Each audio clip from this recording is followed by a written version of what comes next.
అమ్మ నమస్తే అమ్మ. నమస్తే ఏం సార్. పేరు? నిర్మల. నిర్మల. హ్మ్. ఏం చేస్తుంటారు అమ్మ? House wife. House wife. హ్మ్. ఎక్కడ ఉంటారు మీరు? సర్వేల్ గ్రామం మాది. సర్వేల గ్రామము. హ్మ్. డబుల్ బెడ్రూమ్ వచ్చిందా మీకు? వచ్చింది. అవునా? అంతకుముందు ఎట్లుండేది మీరు? అంతకుముందుకు రెంట్ హౌస్‌లో ఉండేది. రెంట్ హౌస్‌లో ఉండేదా? 3,500 రెంట్ కట్టుకుంటూ ఉండేది. కొంచెం కష్టంగా ఉండేది. ఆ! హ్మ్. మరి మీకు ఎవరు గుర్తించారు అట్లా ఈ డబుల్ బెడ్రూమ్ ఇయ్యనీకి ఇదంతా? కేసీఆర్ ప్రభుత్వం, కేసీఆర్ ప్రభుత్వం బీఆర్ఎస్ ప్రభుత్వం. అదే గుర్తించిందంటారా? వాళ్ళ సంక్షేమ కార్యక్రమాలు ఆ! పేద ప్రజలకు, నిరుపేదలకు హ్మ్. అందడం. హ్మ్. మాకు గూడా అందులో మేము గూడా నిరుపేద గావడం, మాకు ఇల్లు రావడం చాలా సంతోషంగుంది. చాలా ఆ ఇల్లు కట్టుకుంటే ఇప్పుడు 15, 20 లక్షలు అవుతాయి. అవును. కానీ క్వాలిటీ గూడా చాలా బావుంది.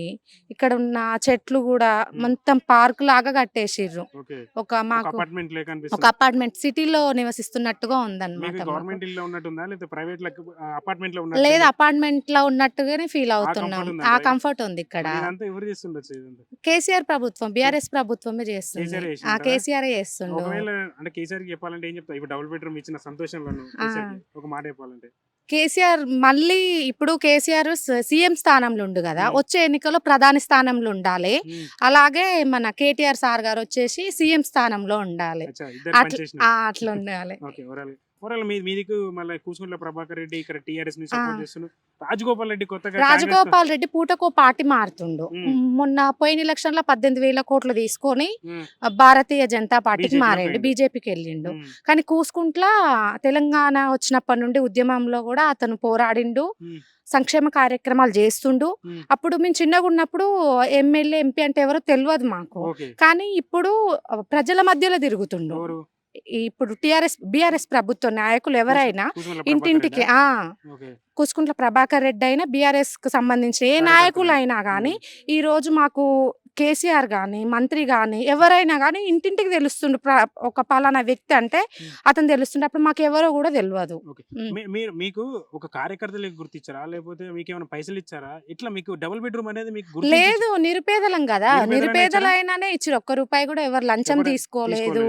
లేదు, ఒకటికి 2 సార్లు ఎంక్వైరీ చేసి నిరుపేదలు ఎవరుర్రు అని ఎంక్వైరీ చేసే ఇచ్చిరంతే ఇచ్చేసిర్రు. కదా! అంతే. కార్యకర్తలని లేదు, పైసలేం తీసుకోలేదు. ఎవ్వరు లేదు. ఎవరు తీసుకోలేదు. ఆర్థికంగా ఎవ్వరికి ఇయ్యలేదు ఓకే. మేము. ఓకే. హ్మ్. ఓవరాల్‌గా మరి రాజగోపాల్ రెడ్డి గురించి మరి టికెట్ కాంగ్రెస్ ఇయ్యడం మరి ఎట్లా ఉంది? మరి మీరు లే ఓటేస్తారా గెలిచినంతకి? లేదు, అసంతృప్తిగానే ఫీల్ అయితున్నాం. ఎందుకంటే 1 ఇయర్ బ్యాక్ ఏమో బీజేపీకెళ్ళిండు. ఆ! అంతకుముందు కాంగ్రెస్‌కెళ్ళిండు. మళ్ళీ కాంగ్రెస్‌కి రావడం. హ్మ్. అంటే కొన్ని ఎంతో ఆయన వ్యక్తిగతంగా, ఆర్థికంగా సహాయం తీసుకొనే వస్తుండు. పూటకో ఒక పార్టీ మారుతుండు. ఆయన కోసం రేపు అతనికి మనం ఓటేస్తే మనని గూడా మన మునుగోడు నియోజకవర్గాన్ని గూడా ఎవరికైనా అమ్మేసే అవకాశం గూడా ఉంటది. పోనీయమ్మ అంతే. అంతే కదా మరి. ఓకే. ఆ!